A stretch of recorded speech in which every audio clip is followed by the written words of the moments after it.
ఒక చల్లని సాయంత్రం. బయట వర్షం గట్టిగా కురుస్తోంది. లోపల చిన్నారి చిన్ని కిటికీ దగ్గర నిలబడి వర్షాన్ని చూస్తోంది. ఆమె మెల్లగా పిలిచింది.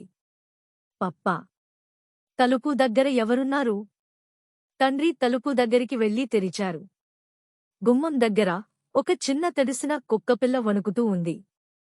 తండ్రి జాలిగా చూసి దాన్ని లోపలికి తీసుకొచ్చారు. చిన్ని ఆనందంగా ఆ కుక్కపిల్ల దగ్గరికి పరుగెత్తింది.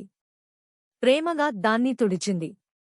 కొద్దిసేపటికి కుక్కపిల్ల ఒక గిన్నెలో పాలను తాగుతుండగా చిన్ని చిరునవ్వుతో చూస్తోంది. కుక్కపిల్ల తోక సంతోషంగా ఊగుతోంది. ఆ రోజునుంచే దానికి కైరు అని పేరు పెట్టారు. రోజులు గడుస్తున్న కొద్దీ కైరు ఆడుకుంటూ చిన్నీతో ఎంతో స్నేహం పెంచుకుంది. ఆ ఇల్లు నవ్వులతో, ఆటలతో నిండిపోయింది. ఒక ఎండ ఉన్న మధ్యాహ్నం చిన్ని కుటుంబం పార్క్కి వెళ్ళింది.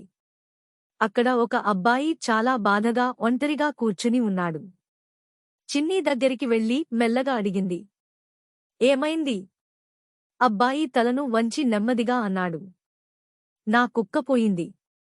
అంతలోనే కైరు అకస్మాత్తుగా పరుగెత్తి ఆ అబ్బాయి దగ్గరికి వెళ్ళింది. అబ్బాయి కళ్లల్లో ఆనందం మెరిసింది. సంతోషంతో అరిచాడు. ఇది నా కుక్క అని కైరుని గట్టిగా కౌగిలించుకున్నాడు.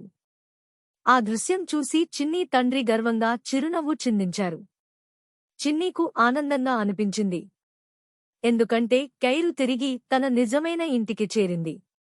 అందరూ కలిసి నవ్వారు. ఆ రోజు చిన్ని దయ అంటే ఏమిటో కొత్తగా నేర్చుకుంది.